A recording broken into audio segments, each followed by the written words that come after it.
Hola, mi nombre es Samuel, pastor de Nova. Muchísimas gracias por darle clic a este video. En verdad agradezco a Dios la oportunidad de poder compartir este mensaje contigo. Antes de continuar el video, déjame recordarte de algo súper rápido. Ponemos estos videos para ser de bendición para la iglesia. Nuestra esperanza es ver el evangelio arraigado en Latinoamérica y la gracia incondicional y transformadora de Cristo siendo real de una forma palpable en nuestra sociedad. Te recordamos que este video no sustituye tu compromiso ni tu presencia en tu iglesia local.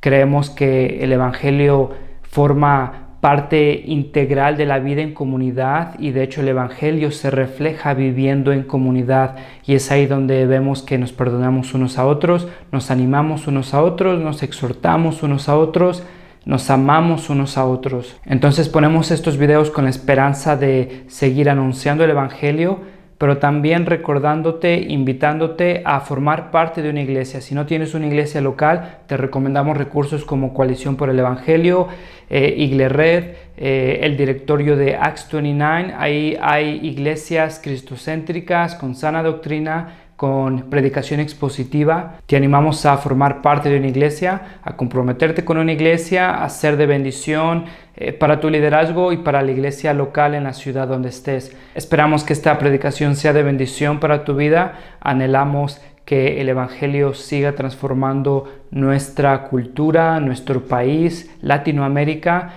y te invitamos a seguir orando con nosotros para que el evangelio de Cristo, su gracia, siga transformando nuestros corazones, siga transformando nuestras iglesias, sigamos plantando iglesias y el nombre de Cristo siga siendo atesorado, amado y proclamado. Muchísimas gracias por darnos la oportunidad de compartir este mensaje contigo. Esperamos que te sea de bendición y gloria a Dios. Señor, te ruego, mi Dios, por este tiempo que, Padre, esta sea una iglesia ansiosa por tu palabra, mi Dios, ansiosos por ser libres de nuestro pecado y encontrar libertad, verdadera libertad en tu Hijo Jesucristo. Mi Dios, te ruego que tú seas misericordioso con nosotros esta mañana, con el corazón de tu pueblo, para que podamos escuchar pacientemente, atentamente, mi Dios, con tu siervo, que tú puedas utilizar vasos frágiles para tu gloria. Y Padre, que al terminar este día podamos una vez más apreciar lo hermoso que es Jesucristo. Mi Dios, te lo ruego en Cristo Jesús. Amén. Sale, entonces seguimos ya en la última parte del capítulo 8 del Evangelio de Juan. Me levanté con unas noticias, un 7-0, y ya mucha gente estaba pensando, bueno, si Alemania le ganó a Brasil 7-0, México, ¿por qué no? Pero le ganamos a Cuba, entonces solo mesura. Muchos estaban diciendo que era resultado de la cuarta transformación. Todavía nos falta mucho, amigos. Pero bueno, entonces seguimos en el Evangelio de Juan, y la semana pasada estábamos viendo que Jesús es la luz del mundo, y entonces se acuerdan que estaba en medio del Festival de los Tabernáculos, y entonces hace referencia a cómo es que Dios, la presencia de Dios había estado con ellos, guiándolos en medio de ese tiempo de peregrinaje en el desierto. 40 años y Dios había estado con ellos cumpliendo sus promesas. Y entonces vemos cómo la tensión entre Jesús y los judíos se va intensificando, va incrementando. Cómo es que ya Jesús es una molestia para los demás, ya lo que Jesús está predicando es incluso mucho más explícito, y todo va a culminar, sabemos, en la crucifixión. Pero el día de hoy vamos a ver otro encuentro que tiene Jesús con los judíos. Déjame hacer una pequeña aclaración en cuanto a esto. Históricamente se ha pensado que el Evangelio de Juan tiene un sentido antisemita. Antisemita no es que no les gustan las semitas, sino antisemita es que un sentimiento racista en cuanto al pueblo judío. Ahora, eso no es cierto.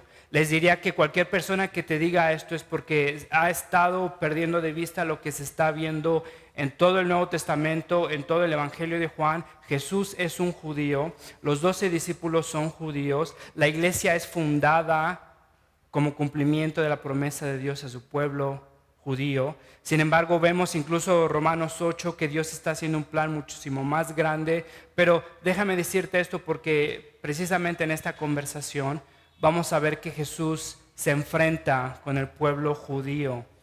Y entonces es Jesús quien les dice, ustedes judíos.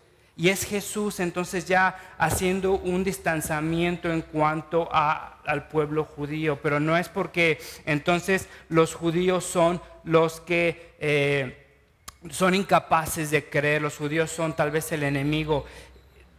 Una característica interesante es que incluso la Alemania nazi en 1940 utilizó el Evangelio de Juan para decir que entonces el cristianismo era antisemita, que nos debemos de desaparecer, debemos desaparecer a todos los judíos, pero no es cierto.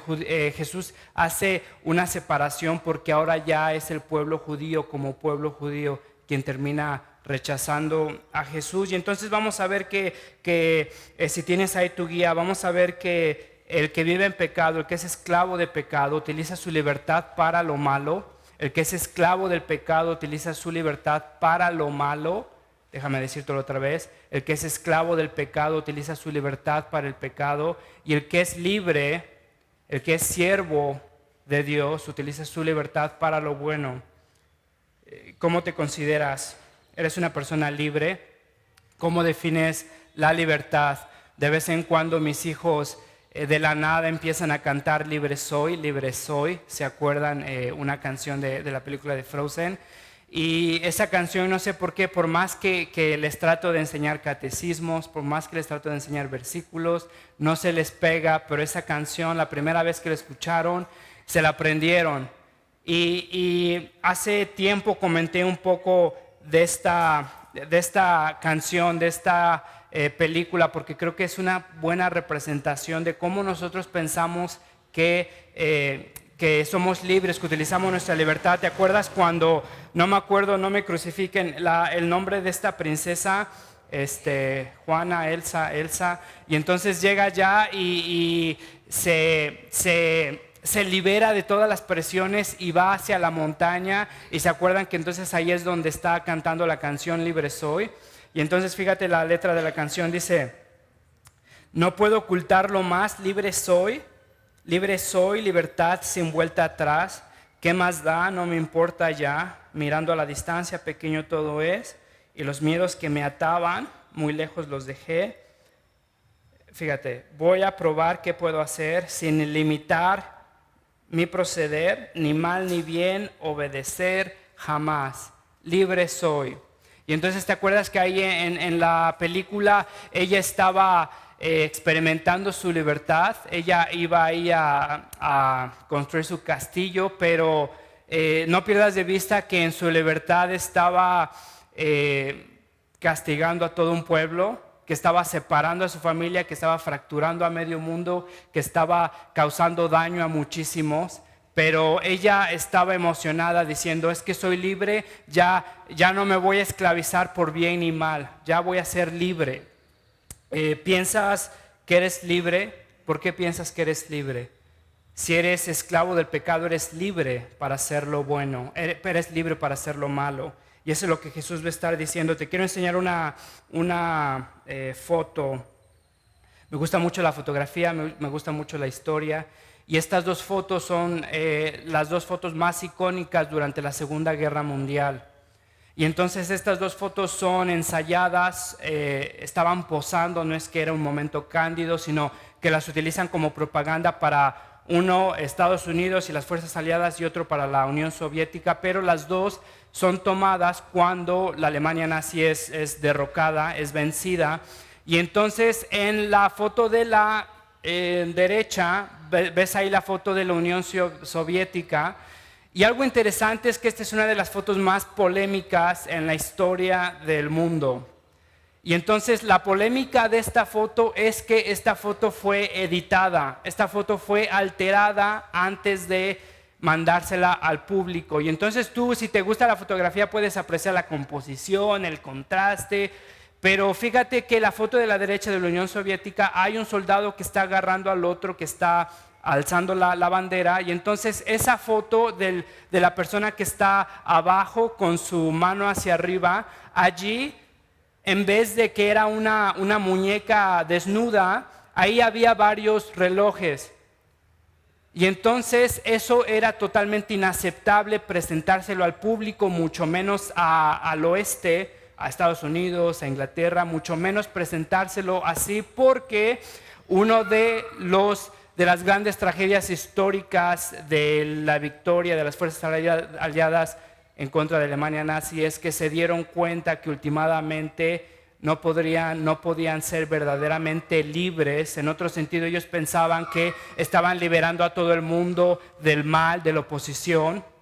Pero una de las grandes ironías de la historia fue que cuando la Unión Soviética y los aliados estaban derrocando a Alemania, ya lo habían vencido, ya estaban experimentando la libertad, ya habían liberado a las personas que estaban ahí en los campos de concentración. ¿Sabes para qué utilizaron su libertad? Para vandalizar, para violar, para asesinar, para robar. Y entonces había soldados, luego ahí si te aplicas puedes buscar, que sus manos estaban repletas de relojes, de alhajas, de aretes, que no eran suyos, pero habían utilizado esa libertad. Según ellos eran los nazis los malos, según ellos eran estas personas que estaban oprimiendo a la gente, pero ahora según ellos, habían liberado al mundo, habían rescatado la cultura, y eran precisamente ellos los que se habían convertido en los opresores. Ellos estaban actuando como los nazis. Y entonces esta foto no puede salir así, la tienen que editar, después se dan cuenta y se hace ahí un merequetengue en la Unión Soviética. Pero te enseño esto para que te des cuenta que el esclavo del pecado utiliza su libertad para hacer lo malo. Teológicamente, San Agustín lo describe así: hay 4 estados en la humanidad. Esto es importante. Si sientes que te estás durmiendo, puedes respirar hondo. Hay 4 estados bíblicamente. El primer estado es cuando el ser humano experimentó verdaderamente libre albedrío. Entonces, ¿te acuerdas ahí en Génesis 1:2? Dios creó de su bondad, de su misericordia al hombre y a la mujer, y entonces ahí por primera vez el hombre y la mujer podrían ser capaces de pecar y no pecar. El hombre y la mujer tenían libre albedrío, podrían ellos por sí mismos decidir obedecer a Dios o no obedecer a Dios. Pasa Génesis 3, la caída. Ahora la humanidad es incapaz de no pecar. Incapaz de no pecar. Olvídate de libre albedrío. Libre albedrío que pensamos popularmente que libre albedrío es hacer lo que sea cuando me plazca, como sea. Es simplemente tener la libertad para hacer lo malo, porque no puedes hacer otra cosa más que hacer lo malo. Y entonces Génesis 3 es cuando entonces la humanidad es incapaz de no pecar. Después el tercer estado es cuando llega Jesucristo y transforma corazones, cumplimiento de Jeremías, cumplimiento de Ezequiel, el nuevo pacto, renueva nuestros corazones. Ahora la humanidad, aquellas personas que conocen a Cristo, entonces experimentan un libre albedrío. Ahora puedes ser capaz de pecar y no pecar. Ahora estás en la tele y puedes ser capaz de decidir si vas a ver algo que le ofende a Dios o no lo debes de hacer. Ahora debes de decidir si tratar a tu vecino como a ti mismo o buscar aprovecharte de tu vecino. Las personas que han sido redimidas, transformadas, que están siendo transformadas por Cristo, entonces tienen ese libre albedrío, esa posibilidad de decirle no al pecado. La cuarta es entonces cuando experimentamos la glorificación y ahora vamos a ser incapaces de pecar. Ahora, en otras palabras, este es lo que Jesús te está diciendo en esta historia. Fíjate, si vas conmigo al versículo 31, ya sale Jesús del festival de los tabernáculos, se enfrenta con los judíos. Versículo 31 dice: Jesús se dirigió entonces a los judíos que habían creído en él y les dijo: si se mantienen fieles a mis enseñanzas, serán verdaderamente mis discípulos y conocerán la verdad, y la verdad los hará libres. Jesús se dirigió entonces a los judíos que habían creído en él. ¿A quién está haciendo referencia? Versículo 30. ¿Te acuerdas que dice: mientras aún hablaba, muchos creyeron en él? Ahora, si estos dos versículos no te causan tensiones porque no estás leyendo tu Biblia detenidamente. El versículo 30 dice, cuando Jesús hablaba, muchos creyeron en él. El versículo 31, fíjate lo que dice, Jesús se dirigió entonces a los judíos que habían creído en él y les dijo, si se mantienen fieles a mis enseñanzas, serán realmente mis discípulos. Ok, entonces, ¿habían creído en él o no habían creído en él? ¿Son sus discípulos o no son sus discípulos? Son sus cuasi discípulos, pero no sus discípulos verdaderamente, porque es que Jesús se voltea ya después de que mucha gente había creído en él mientras él estaba predicando, se voltea y les dice, si ustedes siguen mis enseñanzas, serán verdaderamente libres. ¿Sabes por qué? Porque Jesús no creía su testimonio, Jesús no creía su profesión de fe. Jesús está distinguiendo entre discípulos y discípulos. Fíjate, ve conmigo ahí a Juan capítulo 2, versículo 23 al 25. Juan capítulo 2, versículo 23 al 25. Dice, mientras estaba en Jerusalén durante la fiesta de la Pascua, muchos creyeron en su nombre al ver las señales que hacía. Muchos creyeron en él. Versículo 24, en cambio, Jesús no les creía porque los conocía a todos. Jesús no les creía. No necesitaba que nadie le informara nada acerca de los demás, pues él conocía el interior del ser humano. Y entonces Jesús está diferenciando entre fanáticos y discípulos, entre discípulos y discípulos. Fíjate que estas personas en el capítulo 2 eran personas que lo habían seguido justo después de que Jesús convierte vino en Caná. ¿Se acuerdan de que Jesús empieza a hacer milagros? Ahora la gente lo quiere seguir.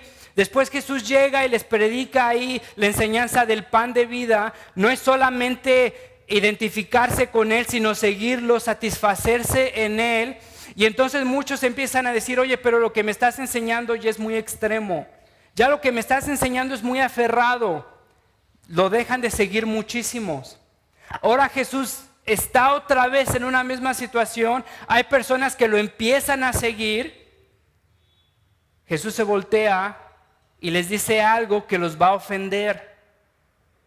Después, si sigues la conversación en el capítulo, son estas personas que según habían creído en él en el versículo 30, son estas personas a las que Jesús les dice, ustedes son hijos del diablo. Pero habían creído en él.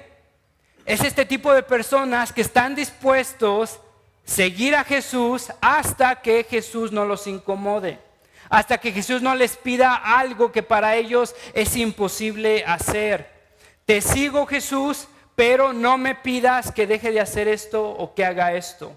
Te sigo, Jesús, pero lo que ya me estás enseñando me ofende, me incomoda. Este tipo de personas que está dispuesta a ir a la iglesia para, te diría, buscar un compañerismo, comunidad, pero no está dispuesta a seguir a Jesús. Es este tipo de testimonios muchas veces emotivos, donde hay mucha experiencia pero poca transformación, donde hay un sentimiento de que llegué a Cristo pero no ves muchos frutos. Hay esta idea de que y en la iglesia me acogieron, me abrazaron y son mis mejores amigos, pero tu vida es una vida estéril de desobediencia. Habrás llegado a buenos amigos cristianos, pero no llegaste a Cristo, te lo aseguro. Fíjate que Jesús está diferenciando a los fanáticos de los discípulos. Mientras uno hablaba, muchos creyeron en él. Jesús se voltea y les dice, ustedes son hijos del diablo. Si ustedes se mantienen fieles a mis enseñanzas, serán realmente mis discípulos. Y es que Jesús otra vez va a perder discípulos. Y si te imaginas ahí los 12 discípulos diciéndole a Jesús, pero ¿por qué no los tratas mejor? Ya tienes otra vez una plataforma, ya tienes otra vez un ministerio, Jesús. Ya tienes otra vez gente siguiéndote. ¿Por qué te tienes que voltear y por qué les tienes que decir algo que los va a ofender? Fíjate lo que les dice que es bastante ofensivo para ellos. Asume que son esclavos, asume que no son libres y asume que no conocen a Dios. Fíjate, entonces ellos defienden que son del linaje de David. Ellos como pueblo históricamente decían que eran los elegidos de Dios, los posesores, los que tenían, los que poseían los oráculos, las declaraciones, las profecías de Dios. Ellos, simplemente por ser judíos, se creían que tenían una relación con Dios. Como tal vez este cristiano que se cree cristiano porque va a la iglesia, o tal vez este cristiano se cree cristiano porque sus papás son cristianos, o esta persona cree que tiene una relación con Dios porque está en el ministerio. Jesús últimamente les va a decir, nada de eso es importante. Ni tu pedigrí, ni tu historia, ni tu ministerio es importante. Tienes una relación con Dios. Y entonces fíjate cómo lo va a estar diciendo. Ellos defienden su libertad. Incluso en Levítico había un año de jubileo. No sé si te acuerdas que ellos pensaban que un judío, simplemente por ser judío, entonces tenía el derecho de ser libre. Incluso habían dicho que ni el más pobre de los judíos, ni siquiera el más pobre, debería de ser esclavo. Entonces en el año del jubileo pasaba cada 7 años. Si yo por una deuda me hacía siervo de otra familia entre judíos, bueno, entonces yo trabajaba 7 años, pero el año del jubileo estaba decretado que yo iba a ser libre, porque yo era judío y no podía ser esclavo de nadie. Fíjate el versículo 33, nosotros somos descendientes de Abraham, le contestaron, y nunca hemos sido esclavos de nadie. ¿Cómo puedes decir que seremos liberados? Y entonces Jesús les está diciendo, no es suficiente ser judío, no es suficiente estar en el ministerio, no es suficiente tener una familia cristiana, no es suficiente venir a la iglesia cada domingo, no es suficiente escuchar canciones cristianas, no es suficiente postear cosas cristianas. Tienes una relación con Dios. Fíjate Génesis capítulo 21, cuando el autor de Génesis está describiendo a Ismael. Y te acuerdas que Ismael es descendiente de Abraham.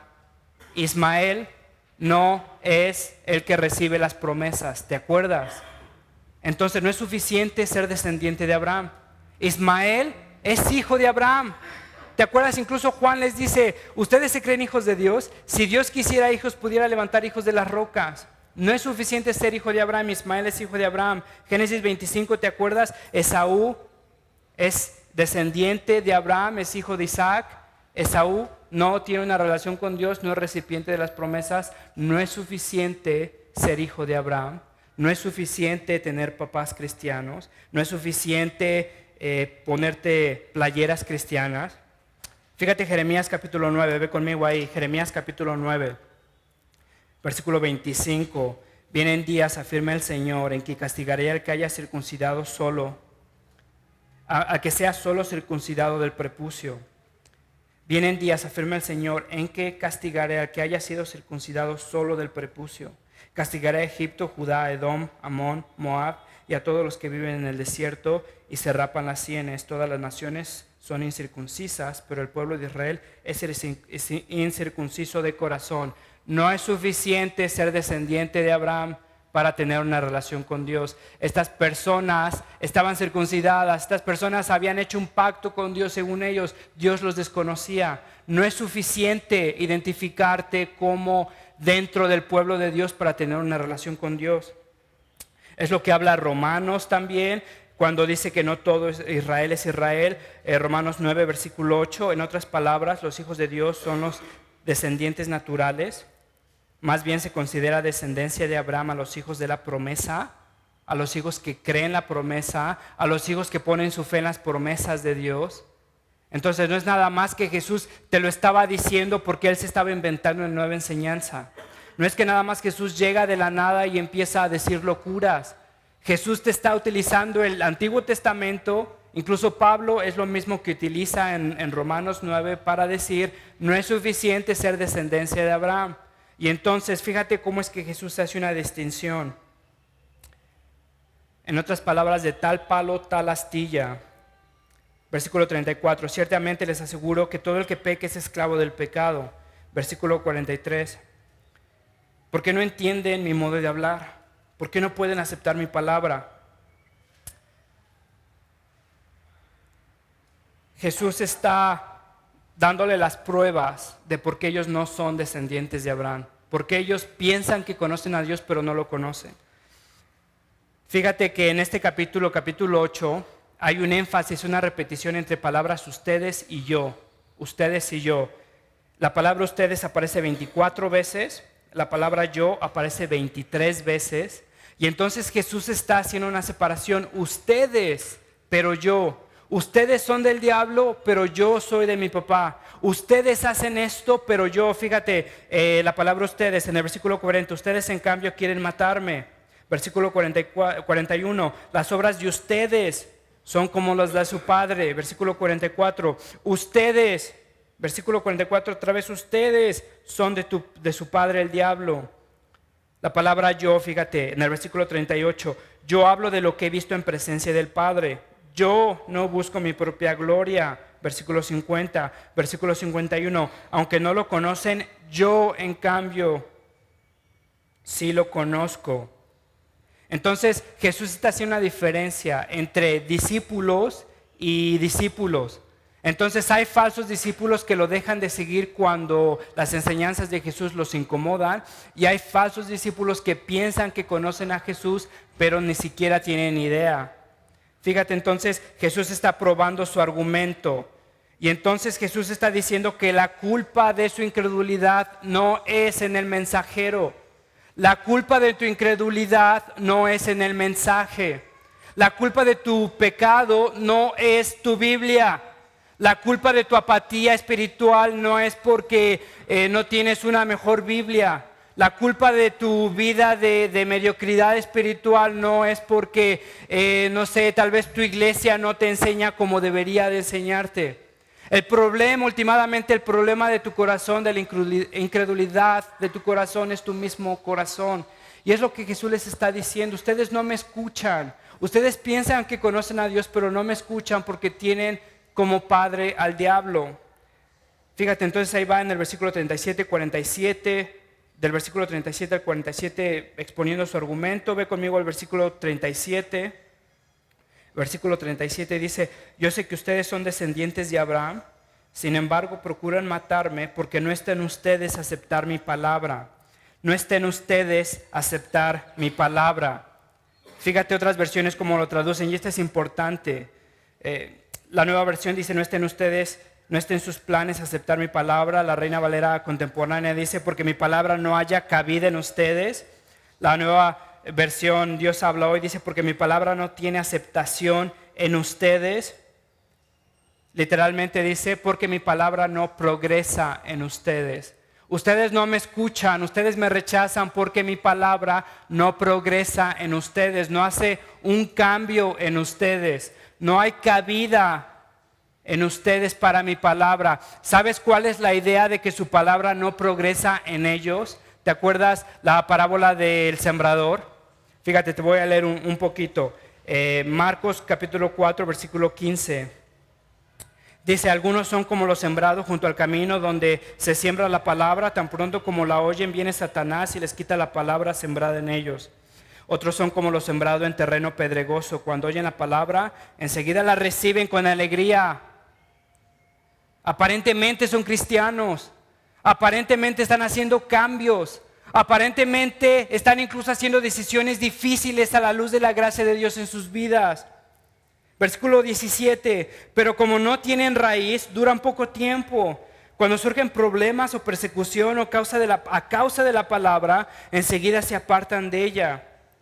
Estoy dispuesto a seguir a Jesús hasta que no se meta con mis ídolos, hasta que no se meta con esta persona que me da felicidad, hasta que no se meta con la forma en que gasto mi dinero, hasta que no se meta con la forma en que trato a mi familia. Versículo 18, otros son como los sembrados entre espinos, oyen la palabra, pero las preocupaciones de esta vida, el engaño de las riquezas y muchos otros malos deseos entran hasta ahogar la palabra, de modo que ésta no llega a dar fruto, porque mi palabra no tiene progreso en ustedes, no tiene vida en ustedes. Versículo 20, pero otros son como los sembrados en un buen terreno, oyen la palabra, la aceptan y producen una cosecha que rinde el 30, el 70 y hasta el 100 por uno. ¿Te has preguntado por qué para algunas personas es bastante aburrido, sinceramente, venir a la iglesia? Otra vez más escuchar de Cristo, otra vez más escuchar del Evangelio. Ya lo he escuchado, ¿por qué tengo que venir otra vez el domingo? puedo ver un partido, ¿por qué a las 12? ¿Por qué a las 10? Se me hace tan aburrido la Biblia. ¿Y te has preguntado por qué a esas personas les emociona más tal vez un partido que saber más de Cristo?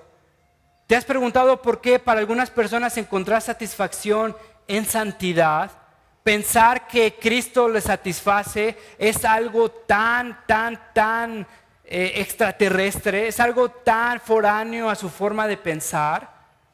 Están tan acostumbrados a buscar satisfacción en su pecado, en sus adicciones, en sus planes, que cuando llegamos y decimos Jesús es el pan de vida, Jesús te satisface, lo prueban y simplemente lo prueban insípido. No saben de lo que se está hablando. ¿Te has preguntado por qué para algunas personas es no fácil, pero es posible tomar decisiones bastante difíciles a la luz del Evangelio, como incluso tal vez dejar un trabajo si debo de abandonar la corrupción, o dejar a una persona si esta persona no ama a Cristo, o dejar una práctica si esta práctica no es de honra a Cristo, y para otras personas simplemente les es imposible? Hay muchas personas que siguen a Dios hasta que Jesús no les toque sus ídolos. Hay muchas personas que están emocionadas con Jesús, todo amor, todo gracia, y el día de mañana que Jesús les dice, no peques más, ahí entonces la gente empieza a incomodarse, y entonces empiezan a hacer un Jesús deforme, un Jesús que está de acuerdo con sus pecados, un Jesús incluso que está de acuerdo con sus ideas políticas, culturales, sociales, y entonces empiezan a crear su propia religión, empiezan a convertirse en fanáticos. Fíjate que Jesús está diferenciando a estas personas. Jesús les dice, no son hijos de Dios, no son hijos de Dios porque su vida lo prueba. Fíjate el versículo 38, yo hablo de lo que he visto en presencia del Padre, así también ustedes. Hagan lo que del Padre han escuchado. Dicen que son hijos de Dios, hagan lo que han escuchado de Dios. Versículo 42, si fuera su Padre, si Dios fuera su Padre, les contestó Jesús, ustedes me amarían, porque yo he venido de Dios y aquí me tienen. Versículo 44, ustedes son de su padre el diablo, cuyos deseos quieren cumplir. Desde el principio este ha sido un asesino y no se mantiene en la verdad, porque no hay verdad en él. Cuando miente expresa su propia naturaleza, porque es un mentiroso. Él es el padre de la mentira. El 45, sin embargo, a mí que les digo la verdad, no me creen. El 47, fíjate, el que es de Dios escucha lo que Dios dice, pero ustedes no escuchan porque no son de Dios. Y entonces, fíjate, ellos querían matar a Jesús. Y Jesús les dice, pero ustedes se dicen que son hijos de Dios.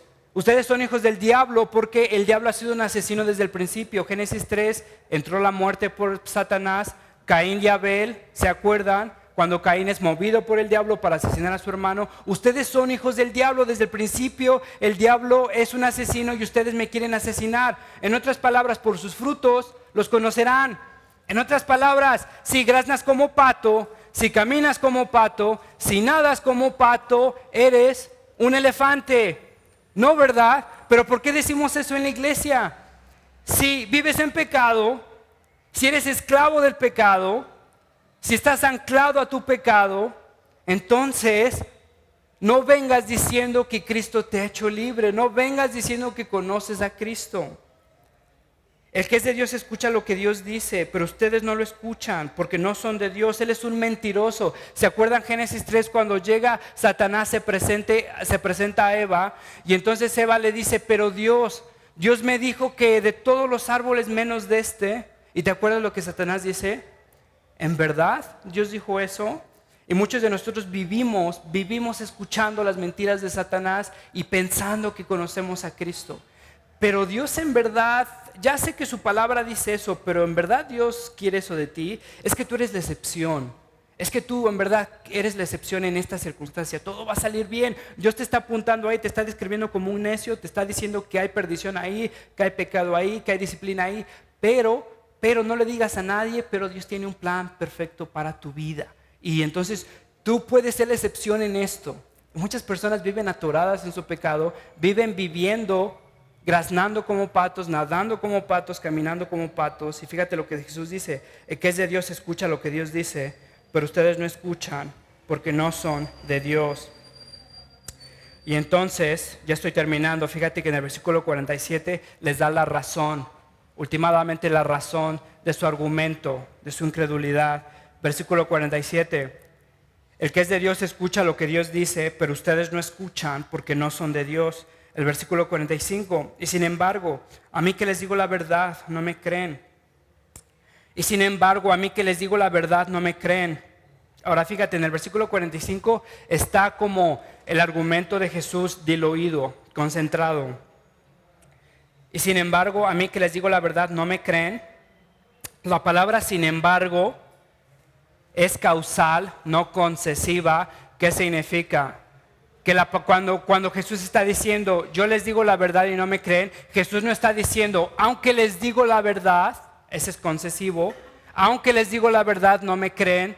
Esa palabra es causal. Está diciendo, porque les digo la verdad, no me creen. Entonces, ¿qué es lo que endurece al incrédulo? Es la verdad. Porque les digo la verdad, precisamente porque están escuchando la verdad, por eso no me creen. Abraham escuchó las promesas de Dios y creyó a Dios. Si ustedes son hijos de Abraham, entonces ¿por qué escuchan y por qué endurecen su corazón? Están dispuestos a seguir a Cristo hasta que no incomode su vida. Juan Calvino tiene una cita, te diría, bastante sobria. Entre más grande es el pecado bajo el cual uno está atrapado, entre más grande es el pecado bajo el cual uno está atrapado, mayor es la intensidad y grandilocuencia con la cual se presume esa libertad. Muchas veces lo vemos en las noticias. Las personas que se alteran físicamente, que se lastiman físicamente para aparentar tal vez un sexo que no son, que destruyen a sus familias. Estábamos viendo hace tiempo, no sé si te acuerdas, que un hombre de 40 años se somete a procesos hormonales, operaciones, abandona a su familia, a su esposa, para buscar su libertad, ahora como mujer. Entre más grande es el pecado bajo el cual uno está atrapado, mayor es la intensidad y grandilocuencia, fanfarroneo, con el cual uno presume su libertad. Y sí, si eres libre, pero para hacer lo malo. No tienes libre albedrío. El esclavo del pecado es libre para hacer lo malo, nada más lo malo. No puedes hacer otra cosa sino lo malo. El que ha experimentado la verdad, el que ha experimentado la libertad de Cristo, es siervo de Cristo y es libre para hacer lo bueno. Fíjate el versículo 35. Ahora bien, el esclavo no se queda para siempre en la familia, pero el hijo sí se queda en ella para siempre. Así que si el hijo los libera, serán ustedes verdaderamente libres. En el versículo 31, la segunda parte dice, si se mantienen fieles a mis enseñanzas, serán realmente mis discípulos y conocerán la verdad y la verdad los hará libres. Cuando Jesús dice, y conocerán la verdad, no está hablando de un concepto abstracto de verdad, está hablando de, me conocerán a mí. Yo soy el camino, la verdad y la vida. Aquel que sigue mis enseñanzas conocerá la verdad, me conocerá a mí, y yo los haré libres. Entonces, fíjate que el Evangelio es el que libera a nuestros corazones cautivos del pecado. Muchas personas están esclavizadas a su identidad. Y todas las decisiones que toman están controladas porque están obsesionados con que las demás personas piensan de ellos. Si piensan que son suficientes. El Evangelio me dice que no eres suficiente, sin dudas no eres suficiente, pero a pesar de tu insuficiencia, Cristo te cubrió con su justicia. El que sigue a Cristo, el que sigue el Evangelio, Cristo lo hará libre. Esa persona que está obsesionada con su valor, con su identidad, puede experimentar la libertad. No tengo que agradarle, tratar de agradarle a medio mundo. De hecho, está bien si medio mundo me rechaza. Últimamente soy aprobado en Cristo por los méritos de Cristo, a pesar de lo que yo soy. Aquella persona que está esclavizada por el control, que quiere tener todo bajo su dominio, todo bajo su horario, que sufre tal vez, no sé, ansiedad si algo se le sale de sus manos, puede experimentar libertad. Puede experimentar libertad en Jesús. Cristo está en control, Dios está en control, Dios es un Dios soberano, Dios es un Dios misericordioso y yo no me quiero en control. Cada vez que estoy en control las cosas salen peor. Puedo descansar en Dios, puedo descansar en Cristo. El Evangelio no solo de una forma intelectual, de una forma experiencial, de una forma en experiencia, en práctica me puede ir liberando. Es que muchas personas también viven en, no sé, en adicción. Piensan que esta próxima dosis, esta próxima media hora, este próximo clic me va a satisfacer. Pero llego a la cruz de Cristo y veo que Cristo satisface por mis necesidades, que Cristo es suficiente, que lo que Cristo me ofrece vale más y dura más que cualquier otra cosa. Y entonces el cristiano puede experimentar la libertad. Si se mantienen fieles a mis enseñanzas, serán realmente mis discípulos y conocerán la verdad y la verdad los hará libres. ¿Te acuerdas? Pablo en su evangelio, en su epístola en Romanos dice: miserable de mí, ¿quién me librará de este cuerpo de muerte? Lo que no quiero hacer, termino haciendo. ¿Quién me librará de este cuerpo de muerte?